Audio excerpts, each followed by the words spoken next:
Lost Spring.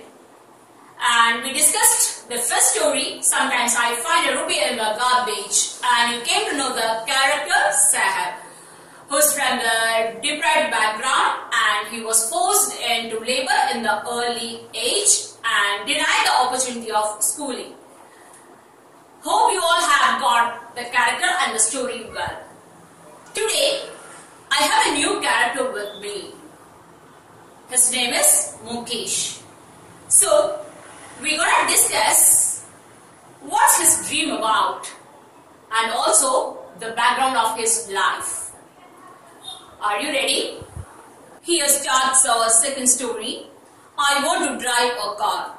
Mukesh insists on being his own master. I'll be a motor mechanic, he announces.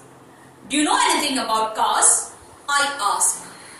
I learned to drive a car, he answers, looking straight into my eyes. His dream looms like a mirage amidst the dust of streets that fills his town Firozabad, famous for its bangles.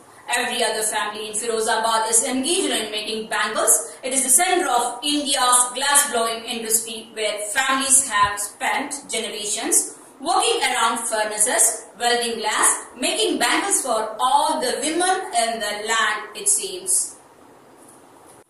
Children, we start our second journey here. Here begins our second story, I want to drive a car. I have already told you the character. His name is Mukesh. One day, our writer Anis Jung comes across with a boy named Mukesh. Our writer asked him about his dream. You people know that we all have different dreams in our life. So, the writer asked about that boy's dream. Immediately, the boy responded and he said that he wanted to become a motor mechanic. Anis Jung was really surprised to hear his dream. Why? Do you know? Because Anis Jung clearly knows about his background, where he comes from or where he belongs to. The boy, Mukesh, this boy belongs to Firozabad. Have you heard of Firozabad? The city famous for bangle making industry. So, he just belongs to Firozabad and he raised a different dream that surprised our writer. Okay, do you want to know more about Firozabad? Shall we go for a trip? Are you ready to come with me? Okay, let's go to Firozabad.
none of them know that it is illegal for children like him to work in the glass furnaces with high temperatures. Indeed, he says without air and light that the law, if enforced, could get him and all those 20,000 children out of the hot furnaces where they slog their daylight hours. Often losing the brightness of their eyes, Mukesh's eyes beam as he volunteers to take me home, which he proudly says is being rebuilt. We walk down stinging lanes chocked with garbage, past homes that remain hovels with crumbling walls. Wobbly doors, no windows, crowded with families of humans and animals coexisting in a primeval state. He stops at the door of one such house, bangs a wobbly iron door with his foot, and pushes it open. We enter a half-built shack. In one part of it, thatched with dead grass, is a firewood stove over which sits a large vessel of sizzling spinach leaves. On the ground, in large aluminium platters are more chopped vegetables. A frail young woman is cooking the evening meal for the whole family. Through eyes filled with smoke, she smiles. She is the wife of Mukesh's elder brother. Not much older in years, she has begun to command respect as the Bahu, the daughter-in-law of the house. Already in charge of 3 men, her husband, Mukesh, and their father. When the older man enters, she gently withdraws behind the broken wall and brings her veil closer to her face. As custom demands, daughters-in-law must veil their faces before male elders. In this case, the elders is an improved bangle makers. Despite long years of hard labor, first as a tailor, then bangle maker, he has failed to renovate a house, send his 2 sons to school. All he has managed to do is teach them what he knows, the art of making bangles. Firozabad is the center of India's glass blowing industries, where families have spent generations working around furnaces, welding glass, etc. So our Mukesh family is also one among them. The people who lived there in Firozabad, all the families, even along with their children, they engaged in making bangles. So that was their family business, understood. So they don't have a different dream. That's why our writer was surprised in the beginning when Mukesh said about his dream. Here, clearly we should know one thing. Father or the elders, whoever are there, even the women also used to engage in bangle making. And you know that all over the world, the women used to wear bangle. These all bangle reached from Firozabad. So our writer just started talking with him, and finally our writer decided to go to Mukesh's house. Mukesh takes her to his home, and on the way he said that just we have renovated our house, like he said. So the author, our writer, had some expectation. She just went there, but what she just saw there, we cannot call it as a house like Sahab's. Almost the same situation, same background and all, with tarpaulin, sheets, tin and all. A small hut was there. So Mukesh just reached in front of the door and he just banged the door. A woman was there and she just opened the door. That time she was cooking something. The chopped vegetables were there on the tray and a big vessel she just kept on the stove. And everywhere the room was just filled with smoke from the stove, and even that lady, her eyes also filled with tears. Why? Due to the smoke. But when the woman, she just saw Anisjan, the woman just tried to smile at her. And that lady was Mukesh's Babi. Okay, Babi means that lady was the Bahu or daughter-in-law of that house and Mukesh's elder brother's wife. So she was just cooking food for the whole family. 3 male members plus 1 old woman also there. For this whole family, she was just cooking food. And according to their custom, if any male member enters to their house, they have to veil their face. Okay, they have to cover their face. They will not come without wearing the veil. Okay, so here Actually, she just entered, Aniston entered, that time this lady was cooking. And his father, Mukesh's father, actually in the beginning, he started his life as a tailor, but later he just changed his job to bangle making. And he was not able to manage the expenses of his children's education. So, what he did, he just only taught them what he knew. He knows only to make bangles. So now Mukesh and his elder brothers, everyone, they also engaged in bangle making. So in the beginning I have already told you, most of the families in Firozabad engaged in bangle making. That is their family business to find their livelihood. It is his karam, his destiny, says Mukesh's grandmother, who has watched her own husband go blind with the dust from polishing the glass of bangles. Can a God-given lineage ever be broken? She implies. Born in the caste of bangle makers, they have seen nothing but bangles. In the house, in the yard, in every other house, every other yard, every street in Firozabad, spirals of bangles, sunny gold, paddy green, royal blue, pink, purple, every color born out of the 7 colors of the rainbow.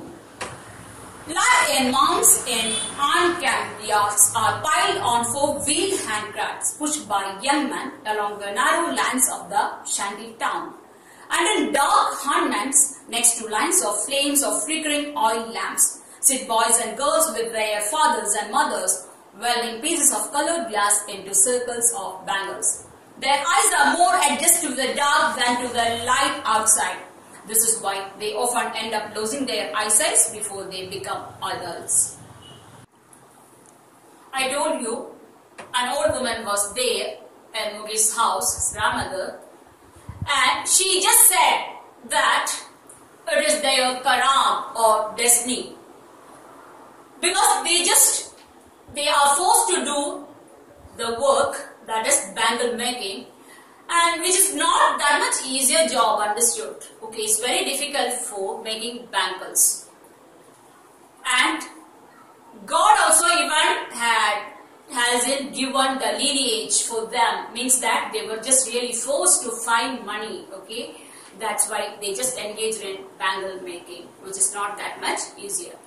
So, everywhere in Firozabad we could see the colorful bangles, okay, in the yard, small huts, houses, and everywhere, wherever you just look at, you have already seen in the trip, am I right? Okay, so you know that how it would be. Everywhere we could see the rainbow colors, okay, that means the different colors of bangle, royal blue, red, green, like that colorful bangles we could see everywhere. And the young man used to carry these bangles, okay, and sell it in the market. That also we just experienced in our trip. Am I right?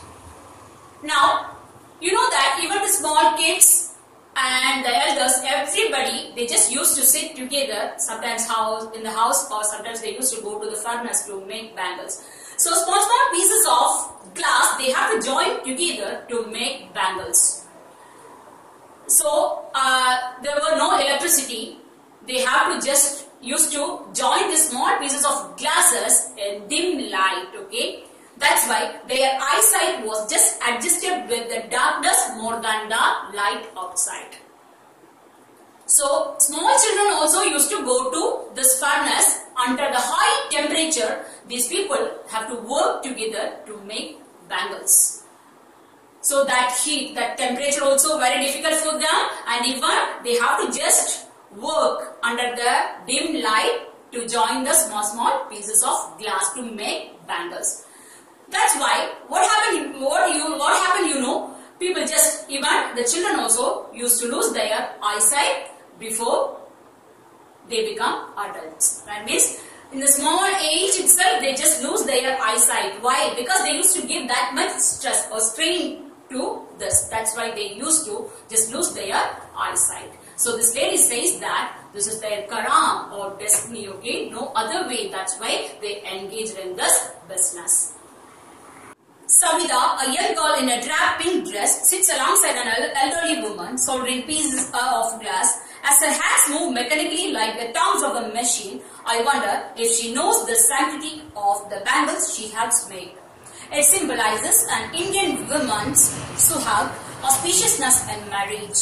It will dawn on her suddenly one day when her head is dragged with a red veil, her hands dyed with henna and red bangles rolled onto her wrist.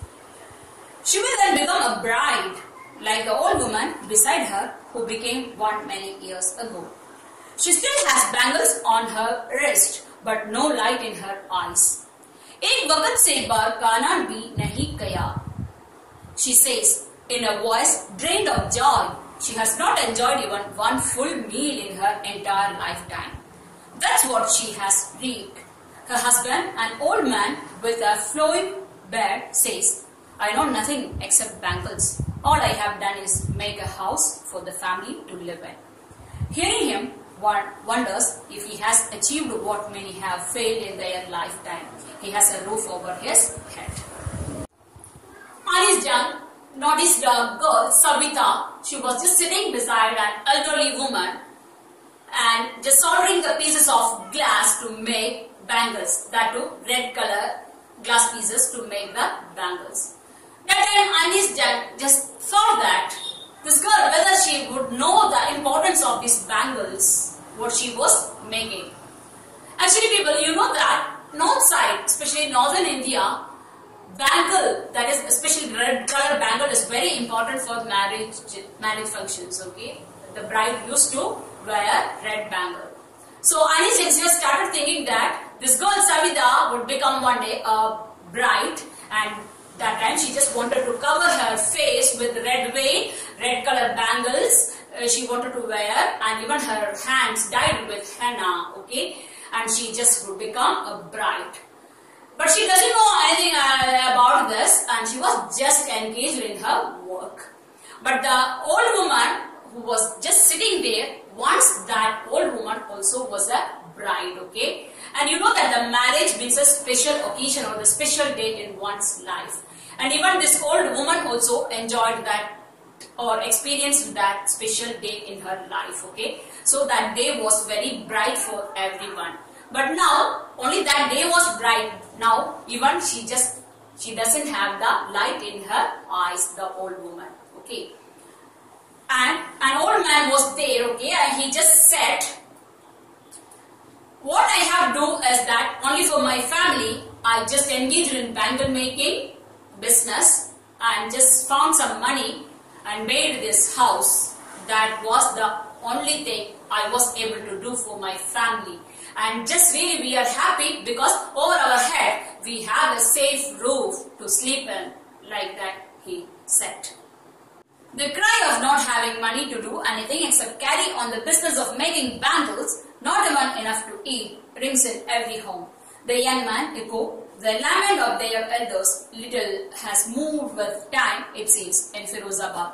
Years of mind-numbing toil have killed all initiative and the ability to dream. Why not organize yourself into a cooperative? I asked a group of young men who have fallen into the vicious circle of middlemen who trapped their fathers and forefathers. Even if we get organized, we are the ones who will be hauled up by the police, beaten and dragged to jail for doing something illegal. They say, there is no leader among them, no one who could help them see things differently. Their fathers are as tired as they are. They talk endlessly in a spiral that moves from poverty to apathy, to greed and to injustice. Even the people are engaged in this difficult job, bangle making, they were not able to get sufficient money to feed their stomach. Okay, job was very difficult, but they used to get very little wages. Okay, then also forefathers were engaged in bangle making business, and normally fathers came to end it, and then the young generation, the little ones also are going to engage in this business only. That was the practice of Firozabad. So here a writer just came out of Mugesh's house and she just met a group of young people. So she just asked them, why is not organize yourself as a cooperative? Means that, why? See, if you want, you can just make a group. No, you are young people. You have the creative mind, just different thoughts, different dreams and all. So, you just form a group and do something different like that. She just asked them. So, Amalgam one replied, we just wanted to do something different. We also wish to do it. At the same time, if we just organize ourselves together, we make a group or something, if we do, sure, we would be dragged to jail by the police. Okay, why? People also know that something, the robbery or something happened in our neighborhood. First, the police used to go to the slums only. You know that, okay? And we experienced this. Same thing only, the boy said. Okay, what was it? If we just organize together or if we form a group, sure, we would be dragged into jail by the police because we did something wrong, like that way they just feel. So we just dropped that idea. We don't want to do anything special, okay? And the initiative or the creative mind, it has just gone from us. We don't want to think different. What our fathers are doing, the same thing, the same path we also have to follow. Listening to them, I see two distinct worlds. One of the family caught in a web of poverty, burdened by the stigma of caste in which they are born. The other, a vicious circle of the sahukaras, the middlemen, the policemen, the keepers of law, the bureaucrats and the politicians. Together they have imposed the baggage on the child that he cannot put down. Before he is aware, he accepts it as naturally as his father. To do anything else would mean to dare, and daring is not part of his growing up. When I sense a flash of it in Mukesh, I am sure. I want to be a motor mechanic, he repeats. He will go to a garage and learn, but the garage is a long way from his home. I'll walk, he insists. Do you also dream of flying a plane? He is suddenly silent. No, he says. Staring at the ground, in his small murmur, there is an embarrassment that has not yet turned into regret. His contempt to dream of cars that he sees hurtling down the streets of his town. Few airplanes fly over Firozabad. The young generation talked in this way. While listening to these people, Anis can see two distinct worlds. One of them, the family, caught in a web of poverty, burdened by the stigma in which the caste they were born. And the second one is the vicious circle, the rich people, middlemen, politicians, so on. They all just put this heavy baggage on the shoulders of this young generation. So means that she just wanted to blame two things, okay? What are they? One is the poverty, okay? The poverty family background was very poor, and due to this poverty only, even the small kids also were engaged in this difficult job. The second one, politicians, policemen, rich men, bureaucrats, others all, okay? Those who just the high society, okay, belongs to the upper class. They are also responsible for this. Why? Because many of them, they just did not give importance to these type of people, okay? Even they were denied to get the basic things in their life. So these two things are the problem. The small kids engaged in this difficult work, and at the early age, they just lost even their eyesight. Why? Because under the high temperature and dim light, they would have to work, and they just soldered the pieces of glass to make bangles. So at the early ages, they used to just lose their eyesight. So these two main things are there. Due to that only, these people are under trouble. Einstein realized this fact. Now again we come back to Mukesh. That's why in the beginning, Mukesh just said about his dream. What was his dream? Yes, he wanted to become a motor mechanic and drive a car. That's why I told you in the beginning, when Aniston heard of his dream, she was really surprised, okay? Because she knows the background. Aniston knows that Mukesh was born for engaging this business, okay? Means that he also wanted to put himself into that business.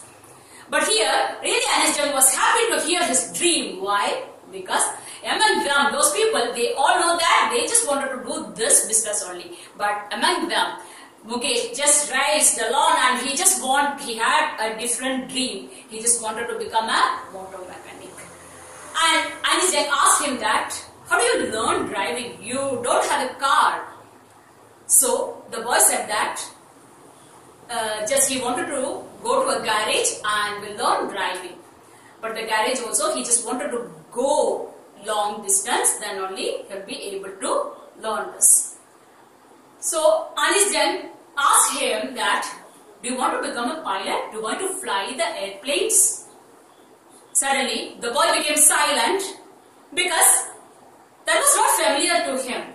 He knows about only cars because he used to see through the streets the cars go to and fro. At the same time, airplanes fly rarely over Firozabad, so that which was not familiar to him. So his dream was really limited. Okay, a small dream he has. What is it? He wanted to become a mechanic and wanted to drive a car. My dear children, here ends our second lesson, Law Spring. We have discussed about two stories. Sometimes I find a rupee in the garbage and I want to drive a car. And two different characters you got, Saheb and Mukesh. And the background also was different. So, what could you understand from their background? What was the main villain, or what is the main villain in their life? Of course, poverty is the main villain of their life. Here, in the beginning I told you, these people, they don't have the blessings in their life. Even the basic needs also, they are not able to fulfill. Am I right?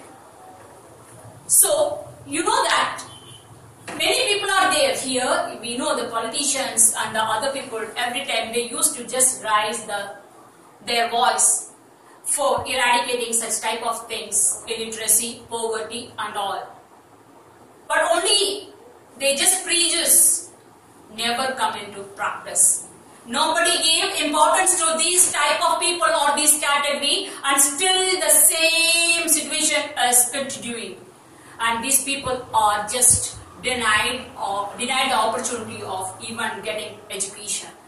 We will know that if these people are getting the opportunity to be literate, sure, they just rise up and can just solve all these issues. But nobody notices this and nobody gives importance to their life. So still, if we just go to the northern India or somewhere here in South India also, we could experience such lives. Am I right? Do you have any experience? Okay. So we know that their background, their lifestyle, everything we know. Okay. Who is responsible for this? Who just wanted to help them? We all together join and then do something for these people. Am I right? In this way, if we think, we know that we people are really blessed. Am I right? That's why in the beginning I told you, count your blessings. Now, you know that we are going through a strange situation due to COVID, and you people, even your education, everything is through online, okay? And if you ask your parents to buy a new smartphone or smart TV, parents are ready to buy it for you people. Am I right? Whatever you want, you will be getting everything in your fingertip. But you don't know the value of it. You just miss all the opportunity, whatever comes to you. Am I right?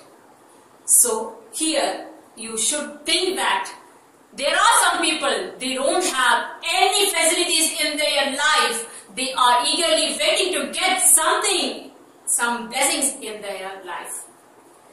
But here, if you get also, you don't utilize it in a proper way. So our writer Anis Jung just wanted to give you the message, okay? Every time in our life, we must count our blessings, should not worry over the things which we do not have in our life. Here ends our story. Hope you all have understood. the lesson well. Okay, I'll meet you soon with the next lesson. Be safe until we meet again. Thank you.